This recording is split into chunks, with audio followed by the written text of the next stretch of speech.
amigos, la descomposición pública en Panamá es una realidad inobjetable. Aquí no hay nada que discutir, aquí esto está más claro y muy transparente. Ha habido una serie de redes de complicidades que se han tejido entre el poder político y el poder económico. Esto no es solamente los políticos. En ese maridaje entre estos dos sectores, obviamente que hay honrosas excepciones, ha quedado clara la rapacidad política que en Panamá no tiene fronteras. Pero lo que más duele es que los dineros del Estado, que son de todos nosotros, cómo se han dilapidado vergonzosa y vulgarmente. No tengo otra frase que utilizar. Y me explico. Miren, hay entre 13 instituciones, tres, imagínense ustedes, que han manejado un total de 4.330 millones de dólares sin dar explicaciones. Nadie sabe dónde fue a parar ese dinero. Para que tengamos una medida, con ese dinero pudimos haber construido 2 líneas del metro. Para que estemos claros, ¿eh? 4.330 millones de dólares y voy a ponerle nombre y apellido a las instituciones y los montos también. El IFARU manejó un total de 2.215 millones de dólares sin rendición de cuentas que espero que se cambie rápidamente y que se dé una rendición de cuentas. La autoridad de descentralización, recuerdan ustedes, ¿no? 1.164 millones de dólares y la Asamblea Nacional no puede quedarse fuera del hit parade, 950.6 millones de dólares. Doctor Noriega, si aquí no pasa nada, si aquí no se investiga, si aquí no hay reitero, una rendición de cuentas, creo que estamos nosotros fumando tabaco sobre una pila de dinamita, doctor Noriega. Cambio, ¿usted quiere decir Sí, algo? y Disculpe. nada más si me permites, creo que hay que separar dos de estas instituciones. La autoridad de centralización y el IFARU tiene sentido que manejen grandes sumas de dinero. La asamblea no tanto, creo que no es lo mismo, porque las otras dos proveen servicios eh, que requieren de dinero, sea para estructura municipal o en los diferentes corregimientos, idealmente, aunque habría que ver, o sea, lo que se gastaron versus la ejecución, o sea, de lo que queda. Y en el caso del IFARU, o sea, el IFARU existe para brindar el servicio de becas o de pago de estudios a personas, entonces tiene sentido que manejen dinero. El problema es que no sepamos cómo se distribuyó ese dinero o lo que sí sabemos, como el caso de los auxilios económicos, no es aceptable para la población y no hay unos criterios claros de cómo se entregó. Y en el caso de la descentralización, insisto, otra cosa que hay que ver es la distribución entre los diferentes corregimientos y municipios para saber si es equitativo o si está basado eh, en lineamientos políticos que no, o sea, que no tengan una justificación. Sin embargo, la asamblea me parece que es el patito feo de este grupo porque no se justifica el presupuesto que tiene. Ellos siguen brindando el mismo servicio que brindaban hace 20 años con la misma cantidad de diputados. Ellos no se supone que construyen obras, no se supone que deben brindar servicios comunitarios más allá de legislar y fiscalizar. Entonces, para mí, ahí es donde sí podemos entrar en la discusión sobre el monto. O sea, creo que las conversaciones son distintas. En el caso de la Asamblea, yo cuestiono el monto y saber dónde quedó. Y en el caso de las otras dos, es los criterios bajo los cuales se distribuyeron los montos, porque quizá sí es una suma adecuada de dinero para esas dos instituciones, y si verdaderamente se entregó. Yo me refiero, y reitero lo que dije al principio, rendición de cuentas. ¿Dónde fue a parar ese dinero? Perfecto, que se hizo para nobles obras, para solucionar problemas de la sociedad panameña, perfecto. Pero díganlo en qué se gastaron esos dineros. Doctor Noriega, no sé si me expliqué el concepto. Sí, yo coincido totalmente con Camila. Creo que la Secretaría de Descentralización, la Autoridad de Descentralización y el IFARU tienen más o menos justificaciones para mover los fondos.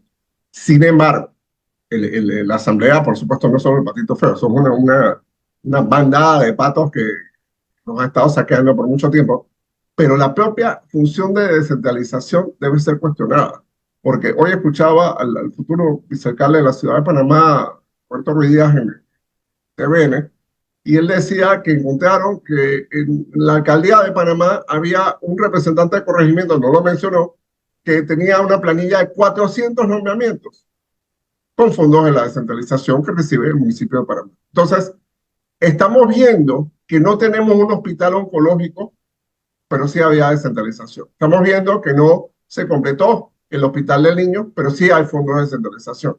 Estamos viendo que tenemos escuelas incompletas en pésimos estados, pero sí hay fondos de descentralización, sí hay fondos para la asamblea, sí hay fondos de y seguramente si sacudimos el árbol, hay altos salarios para los señores de TESA, hay altos salarios para los señores de la SEP, etcétera, etcétera, etcétera, etcétera. El aeropuerto de Tocumen, esa es otra caja de Pandora.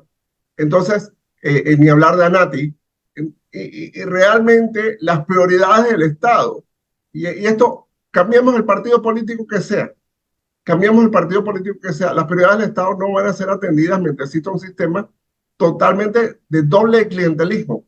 El clientelismo de yo te doy una bolsa de comida y tú me das un voto, y el clientelismo de yo voy a nombrar en tal institución a mis amigos. Ayer me comentaba un abogado el tema de las notarías. Dice, hay notarios que le producen a su padrino político 30,000, 40,000, 50,000 dólares al mes. Entonces, igual los consulados de Marina Mercante, los jugosos consulados de Marina Mercante en el extranjero, yo pongo 100,000 dólares para la campaña presidencial y me prometieron un consulado, me dieron una notaría y de ahí sacaré millones de dólares. Entonces, cero intención de reforma del Estado, cero intención por parte de la clase política de mejorar la eficiencia, mejorar la transparencia, mejorar el rendimiento del uso de los fondos públicos. Allí, lo que hay en las notarías, lo que hay en el IFARU, lo que hay en la descentralización, lo que hay en los consulados de Marina Mercante, lo que hay en la Lotería Nacional de Beneficencia, lo que hay en la NATI, lo que hay en llene la oración en blanco, lo que hay en esas instituciones es dinero suficiente para atender las necesidades fundamentales de Panamá y para poner nuestra educación, nuestra salud o nuestra investigación científica al nivel que deberíamos tener. Esa es la gran tragedia de Panamá y los peores enemigos de los panameños somos los propios panameños. O sea que usted dijo algo interesante. Aquí cambia la vida de la persona que es designada a ciertos consulados. Es una realidad, una verdad de apuño, ¿no? O sea, te mandan a ciertos consulados, a partir de ese momento ya subiste el escalón y te conviertes en millonario por razones obvias.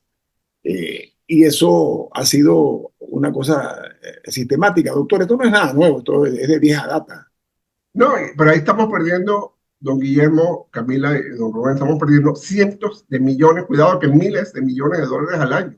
Cuando sumamos todo esto, la lotería, los consulados, las notarías, la descentralización, la NATI, AMPIME, el aeropuerto de Tocumen, la autoridad marítima, cuando vamos sumando todas estas fuentes de prebendas, son cientos o miles de millones de dólares al año que tenía el Estado panameño a su disposición, por los que no tenía que pedir prestado, por los que no tenía que endeudarse. Si ese dinero hubiera llegado a buen recaudo, se hubiera usado en buenas carreteras, en buenos hospitales, buenos centros de salud, en agua potable, tendríamos otro país. Actualmente, hoy, en la noble ciudad de Panamá no se está recogiendo la basura porque la autoridad de aseo no tiene dinero para comprar diésel para los vehículos. Por favor, eso es una vergüenza. Aberrante, eso es aberrante, doctor. Pero ¿sabe qué? Cuando hablamos de este tema de los consulados más generosos que hay en este país, que es el manjar de los que tienen influencia, ahí se demuestra claramente, doctor, que hay un nudo gordiano en cuanto a lo que es, lo que usted decía, el aporte del sector privado en las campañas y el premio al cual ellos recurren. No, nada más dame el consulado tal o cual. Ok, ahí no quiero más nada. Entonces, eso es una realidad que recurren a ese tipo de trucos, ¿no? La verdad es que es una gran inversión, doctor, un gran negocio o negociado, donde según se dice, el que está en el poder recibe un pedacito y el ejecutor, en este caso, el cónsul, recibe otro pedacito. No, quedan fondos de reserva para el partido político para la siguiente elección, que por supuesto va a perder, pero igual se le cumple la palabra porque todo es un negocio. Es un negocio de caballeros. hay que decirlo con perspectiva de género. Negocio de caballeros y yo te dedican plata para tu campaña, tú me diste el consulado, aquí está tu platita, aquí está lo que yo prometí para donar al partido, cambio fuera, gracias por los millones que me dieron. Hay que crear una cultura de legalidad, doctor, nuevos marcos legales, ¿no? Hay que preocuparse por eso, porque el país, a pesar de todos estos resquicios que se ven, que la gente no se atreve a tocar, doctor Noriega, si esto se llevara a la luz pública como debe ser, yo creo que pondría algo de sonrojo. Yo quiero poner, don Guillermo, nada más este tema en balance. Con todo lo que le pasa a la Lotería Nacional de Beneficencia en Panamá, y todos tenemos una idea de qué debe estar pasando y lo que pasa. La lotería le produce más dinero al Estado que la Autoridad Marítima de Panamá, que maneja, que gestiona la flota mercante más grande del mundo y el sistema de consulados de marina mercante más importante del mundo. Entonces, resulta ser que eso produce menos dinero que la Lotería Nacional de Beneficencia, que tiene los 10.000 defectos que ya sabemos y los que no sabemos también. Entonces, quiere decir que en el camino, la Autoridad Marítima, en esa caja gigantesca de recaudos, se está quedando demasiado dinero en el camino que el Estado panameño podía estar percibiendo si hubiera otra estructura. Si de verdad tuviéramos servicios de carreras diplomáticas, carrera consular, y no tuviéramos patentes de corso y simplemente piratas electorales. Que yo pongo $1 y me vas a dar 50 después cuando llegues al poder. Vamos, eso es una apuesta. Doctor, la lotería ha sido el feudo de un grupo político, del Molirena. Ellos han sido lo que han estado siendo los principales beneficiarios de una institución que se creó para fines muy humanos, muy nobles, y que se fue distorsionando en el camino. Vamos al corte comercial. Esto es En Perspectiva, un programa para la gente inteligente como usted. Amigos de En Perspectiva, en Panamá urgen políticas de contrapeso contra los excesos, contra la corrupción y contra la impunidad. Lamentablemente es así. Hoy la noticia, bueno, que en los últimos días ha estremecido la opinión pública, es el caso de los beneficios personales y económicos de directivos de la empresa ETESA, de transmisión eléctrica, una sociedad anónima. Se habla de miles de dólares, incluso se llega a mencionar que casi $1.000.000 creo que le puede costar al Estado lo que es lo que se denomina el personal de confianza, que son gerentes, ejecutivos y directores, que van a recibir, pues, aparentemente una suma importantísima de dinero, producto, pues, de que ellos van a salir, pues, del servicio. Y yo quisiera, doctor Noriega, Camila y Rubén, que analicemos este tema. ¿Saben por qué? Porque estas cosas hiperviven, están allí escondiditas, nadie las toca, nadie las ve, nadie pregunta. Y hay gente que está saciando muy bien sus apetencias de hacer dinero de una forma cómoda, si se puede, si es dentro del marco de la ley, por supuesto. Pero en el caso de TESA, doctor, ¿cómo se genera y se hace público este escandalillo? Doctor Noriega, es interesante. Sí, tengo entendido que fue el sindicato de trabajadores el que empezó a divulgar esta información, dando los detalles. Son 14 personas las que están recibiendo jugosas, les fue aprobado por la Junta Directiva de TESA, jugosas indemnizaciones, lo que obliga uno a pensar qué otras cosas habrá aprobado esa Junta Directiva en estos 5 años, que a cambio de las cuales, pues, está concediendo estas jugosas indemnizaciones. Segundo, evidencia que el sistema de sociedades anónimas estatales es un fracaso. Decir ETESA es decir Aeropuerto Internacional de Tocumen S.A., es decir, EGESA, la empresa de generación eléctrica S.A., es decir, la empresa nacional de autopistas S.A., etcétera, etcétera, etcétera, etcétera.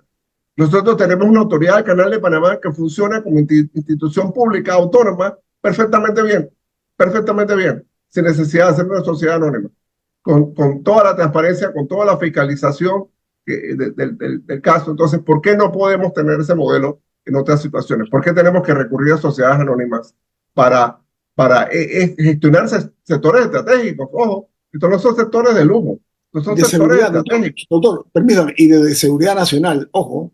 Sí, sí, entonces íbamos a tener un aumento de la luz, un servicio eléctrico verdaderamente mediocre que tenemos en este país, que eso no Doctor, se puede 6, esconder. oiga, el aumento era entre el 6 y el 10%, para que estemos Un claros. servicio que tenemos caro, ineficiente. Yo vivo en el centro de la ciudad y yo tengo que lidiar 1 o 2 apagones todos los días, algunos de 2 minutos, otros de 5 minutos, y bajones de energía a cada rato. La cantidad de aparatos eléctricos y electrónicos que yo he tenido que descartar a pesar de los reguladores de voltaje. El otro día tuvimos que botar un regulador de voltaje que explotó.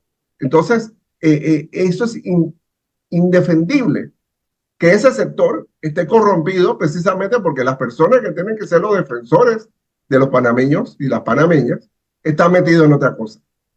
¿Qué se ha Sí, tenido que meter? La Codeco para pelear con las empresas distribuidoras, perdón, las empresas sí, el tema este de los paneles solares, porque es un monopolio. Entonces, vamos, o sea, quiere decir que ni la Autoridad del Servicio Público, ni la empresa de transmisión eléctrica S.A., ni la Secretaría de Energía han hecho su tarea. Bueno, la Codeco ha tenido que entrar en ese tema. Ojalá la Codeco pueda entrar en todos los temas. Pero bueno, entonces, quiere decir que ese modelo de SA no ha funcionado. No ha funcionado, uno, y dos, no es necesario, porque ahí está la Autoridad del Canal de Panamá que demuestra que con un modelo de diseño de institución pública transparente, fiscalizada, sí se pueden hacer las cosas, que no es necesario recurrir a un SA cuando el Estado es el dueño del 100% del bien. Yo entiendo la sociedad anónima cuando es una empresa mixta, Cable and Wireless, Petroterminal de Panamá, etcétera. Ahí sí lo entiendo porque el Estado es un dueño más, o quizás hasta el dueño más importante, pero es una empresa mixta. Pero acá el Estado es el dueño total del bien, entonces no tiene sentido que tengamos una sociedad anónima mal manejada, porque encima están mal manejadas, llena de estos seres pequeños Napoleones que piensan que sus 5 años fueron de tanta grandeza que se merecen el salario de gerente de una multinacional. Por favor, o sea, esto es una cosa vergonzosa. Camila. sí, sin embargo, creo que hay que distinguir, no sé si las 14 personas que están en la lista de TESA son iguales, porque para mí hay una diferencia entre aceptar un cargo en el que eres designado por el presidente, que sabes que es por 5 años, versus una persona que puede que sí sea de carrera y que tenga 20 o 30 años en la institución. O sea, una indemnización no es igual que la otra. Entonces sí me parece que de esa lista de 14 ah, habría que revisar bien si hay algunos, porque los demás son director de comunicación, no sé, director de recursos humanos. Y esos cargos, hasta donde yo sé, no necesariamente son cargos políticos, algunos puede que sí sean de carrera. Entonces sí me parece importante distinguir esas dos cosas. Nada más quería poner ese No, asterisco a... oportuno. Oiga, hablando de este tema de TESA, dice que el salario del jefe o el gerente de ETESA es de $14,315. O sea, duplica el salario del presidente de la República. Por otra parte, dice que dentro de el mutuo acuerdo que se está hablando es de $249,000, casi $250,000. Ahora, si se justifica, hay que ver ese tema, o si no se justifica, los años servidos por los ejecutivos estos, pero yo tampoco quiero cerrar la puerta de una forma grotesca porque hay que analizar esto y hay que buscar la manera de que esto sea tan claro como un día soleado. ¿Por qué razón? Porque se está hablando, entre otros privilegios, que ellos en este se recibe un ajuste salarial del 3% anual. 3% anual es ese ajuste que reciben, o de beneficio, ¿no? Plan de beneficio también. Por ejemplo, a los ejecutivos de TESA se le aplica un 60% de descuento en la tarifa eléctrica de sus casas. 60%. Significa que por cada dólar pagan nada más 40 centavos. Doctor Noriega, ¿qué le parece esa? Vamos, o sea, la lista parece típica de una monarquía, típica de la fastuosidad de una casa real europea, asiática. Bueno, eso no es un país republicano. Eso no es un país legítimo. Esa es la, el consumo eléctrico residencial, o sea, en sus Sí, sí, casas. sí, sí, sí. Entonces, resulta ser que yo pongo todo, mi aire acondicionado todos los días, 24 horas, y en realidad, 60% de descuento no significa que ese costo no se paga. Significa que el costo lo pagamos todos. Lo El costo compartimos, de lo su compartimos, doctor. electricidad lo estamos pagando todos. Entonces, claro, yo voy a aprobar todos los aumentos posibles. Yo voy a incidir en que se den todos los aumentos posibles porque a mí eso no me afecta. A mí eso no me duele. Porque el 60% de mi costo eléctrico lo paga el Estado, lo paga la sociedad panameña. Entonces, vamos, o sea, al momento que usted elimina esos privilegios y estos funcionarios, porque son funcionarios del Estado, por mucho que se pongan el título de gerente y de vicepresidente y demás, ellos son funcionarios del Estado. El momento que ellos sienten el costo de su propia ineficiencia, por lo menos debe provocar algún tipo de reacción. Pero si hay ese tipo de privilegio, por supuesto, estamos premiando olímpicamente la ineficiencia. Ojo, y no es solo este señor, no solo son estos señores, eso está ahí, ese privilegio está desde el 2004. O sea, estamos hablando de una casta. Por eso es que cambia el gobierno, regresan los del gobierno anterior y vuelve acá y es un cambio de fichita. El que estaba en la CEP pasa a la de TESA, el que estaba en el TESA pasa a la Secretaría de Energía y no dejan las glándulas mamarias del Estado, no las dejan porque realmente entendemos que hay eh, esta manifiesta colección de privilegios que entonces justifica que estos funcionarios, nuevamente perspectiva de género, significa que estos funcionarios se hacen de la vista gorda a las enormes falencias y a los enormes incumplimientos de las compañías participantes en este sector. Para complementar Eh, su que opinión, nosotros doctor tenemos Rubén, adelante. que poner orden. No es posible que un funcionario que es subalterno del presidente de la República gane más que el presidente de la República. Entonces, eso es sospechoso. Entonces, todos esos cargos coronados con salarios excesivamente jugosos son sospechosos. Y el Estado panameño tiene que poner orden en eso. ¿Pero usted cree que el presidente debe ganar más o que ellos deben ganar menos? El presidente, ellos deben ganar menos que el presidente de la República. No puede ser. Mi pregunta es que actualmente el presidente gana que $7,000. Entonces, Sí. La queja es que esta gente gana $13,000 o $12,000, más que el presidente, Claro. igual que algunos rectores universitarios, por cierto. Exactamente. Pero ¿usted cree que el presidente debe ganar más de $7,000 o usted cree que estas personas deben ganar menos de $7,000? Porque personalmente... Menos que el presidente de la República. El presidente de la República...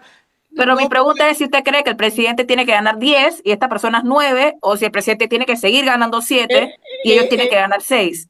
Porque que una persona que esté a cargo de la red eléctrica nacional, o sea, decir que esta persona tiene que ganar $5,000 solamente para no ganar más que el presidente, tampoco me parece que es la solución. O sea, yo creo que el salario tiene que ir acorde a la responsabilidad. Que alguien gane más que el presidente de la República.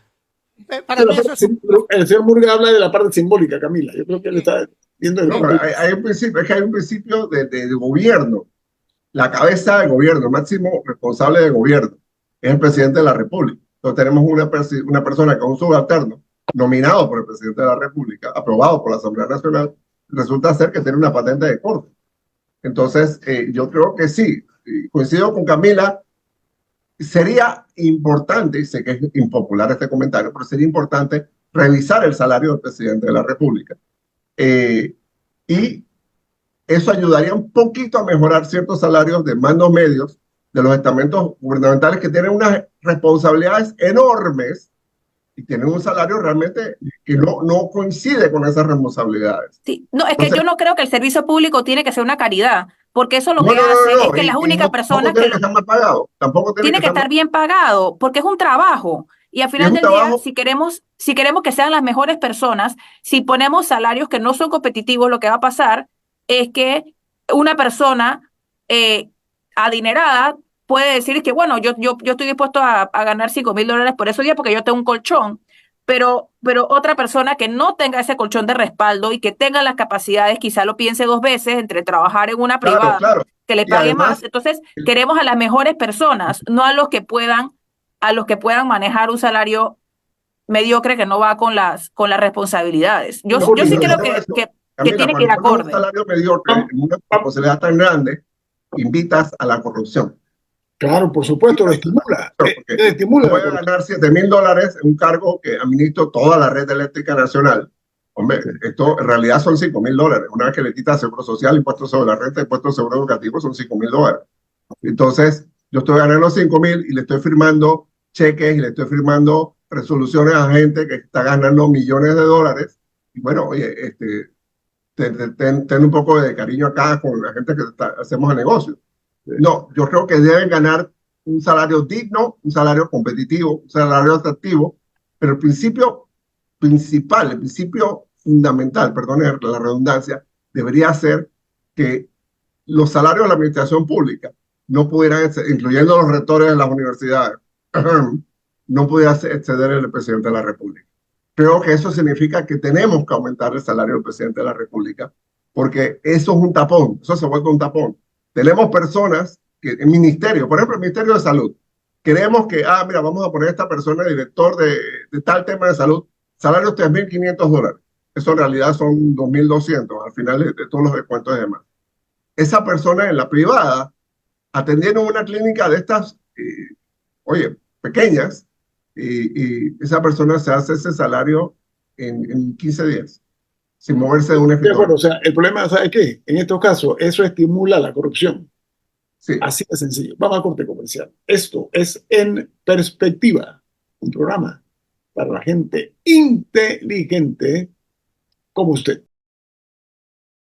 Bueno, amigos, el tema polémico que está en este momento en boga es lo de ETESA, esa de transmisión eléctrica.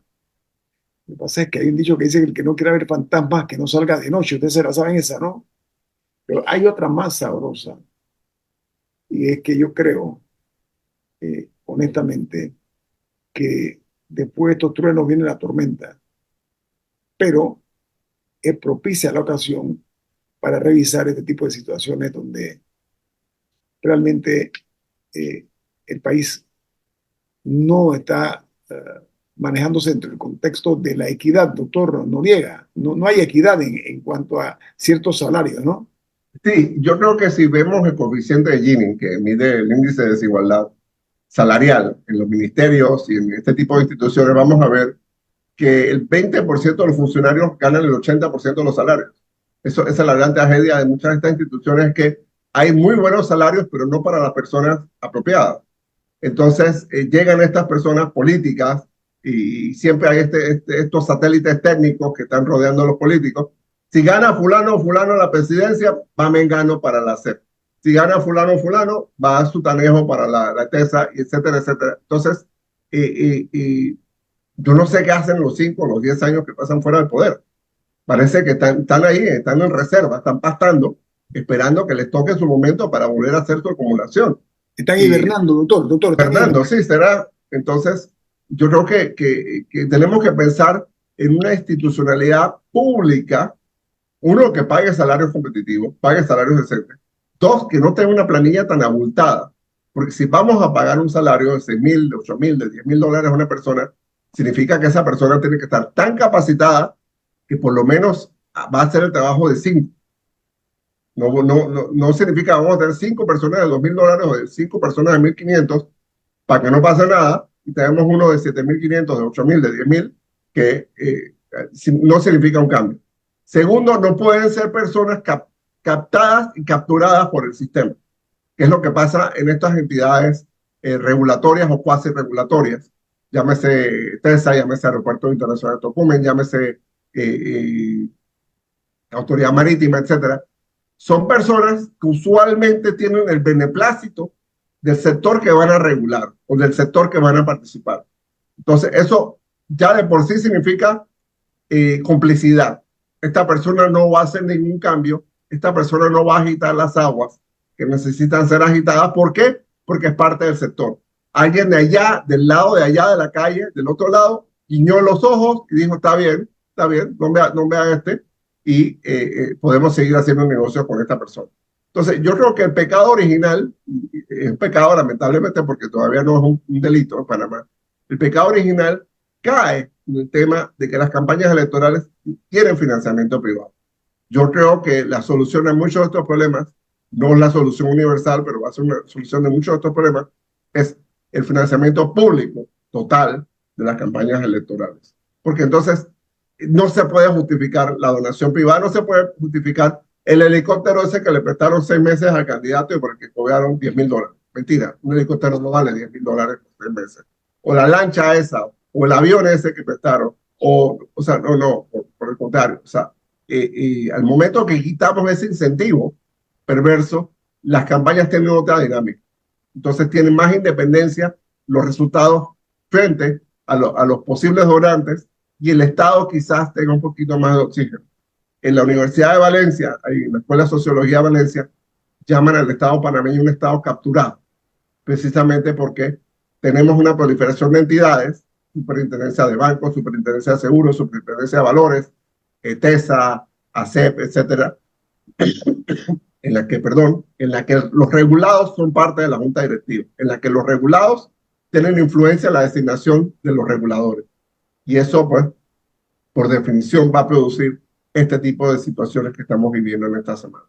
Ahora, la opacidad es cómplice de muchos actos indignos que hasta rayan en lo grotesco, porque mientras estas cosas no se sepan, la ciudadanía es ajena a este tipo de situaciones. Pero yo sí creo que aquí hay que apostar más que al amiguismo, al compadrazgo, al copartidismo, a la capacidad, a los méritos, una meritología, ok, es lo que prima en Panamá, un país como este, donde realmente, mientras esté ese tipo de prácticas, usted dice, doctor, ¿quién es el candidato fulano? Porque ese es amigo de Mengano, que es amigo mío. No sé si me explico, o sea, hay un grado de complicidad. Sí. Eso que usted menciona, doctor Noriega, es una realidad. Oiga, vamos cortito porque se nos va el tiempo. Se ha pospuesto nuevamente la licitación para el hospital oncológico por segunda vez. Eso marcha a contrapelo de nuestro propio orgullo nacional. ¿Saben por qué? Porque es una necesidad ya impostergable. Y vemos que, porque una empresa diga, bueno, me parece que hace falta una coma o un punto, lo que sea. Yo no sé, doctor, si es la estructura misma la que se presta para este tipo de situaciones, pero el oncológico no puede esperar más, doctor. Yo creo que hay un problema y nuevamente volvemos a lo que hemos conversado con anterioridad. El domingo 5 de mayo, un gran problema, creo que el 80% le escuché a la profesora, la que fue directora de la Junta de Escrutinio, perdón, Rosana. Nivia Rosana Castrellón. Nivia Rosana Castrellón, sí. Yo le escuché que el problema mayoritario de las actas electorales era la incapacidad de los voluntarios, las personas que estaban presidiendo las juntas, de hacer las sumas correctamente, de entender conceptos lógicos de forma clara. Y eso se refleja allí y lo estamos viendo en otros esquemas como en este caso el servicio público. Me preocupa muchísimo. Tenemos una serie de nombramientos, me parece la gran mayoría muy felices, muy afortunados, de personas con buenos currículos, con una hoja de vida impresionante. Pero me pregunto para abajo, ¿cómo va a funcionar esa institución? Si tenemos básicamente la misma materia prima y no hay ningún esfuerzo verdadero por volver a capacitar, por incubar el talento, por darle un espaldarazo a ese funcionario de nivel medio, de nivel bajo, que realmente hace la función pública posible. Ese funcionario que llega con el uniforme roto y cosido a mano, que pegó la suela del zapato, ese funcionario que tiene que llegar sin comer y que va a comprar una empanadita allá afuera o un café porque si desayuna en su casa no llega a tiempo al trabajo. O sea, entonces, creo que tenemos una gran oportunidad al comienzo de este gobierno nuevamente replantearnos cómo gerenciar el Estado. Y pasa lo mismo con las licitaciones, pasa lo mismo con este hospital. Este hospital lleva años esta licitación, que si la coma, que si el término, que si este documento. Entonces quiere decir que hay un problema de fondo con la gente que está formulando la licitación. O lo están haciendo a propósito, o no tienen la capacidad intelectual, o no tienen la capacidad formativa para gestionar una licitación tan importante. Yo ahí pediría ayuda a la autoridad del canal, al BID, al Banco Mundial, a la Organización Mundial de la Salud, al que sea, para que estos funcionarios encargados de estas licitaciones tan complejas tengan el nivel, porque seguramente el mismo funcionario es el que tiene que decidir carreteras, es el que tiene que decidir hospitales, es el que tiene que decidir escuelas, es el que tiene que decidir puertos, y no hay funcionario en el mundo que tenga capacidad para entender temas tan complejos.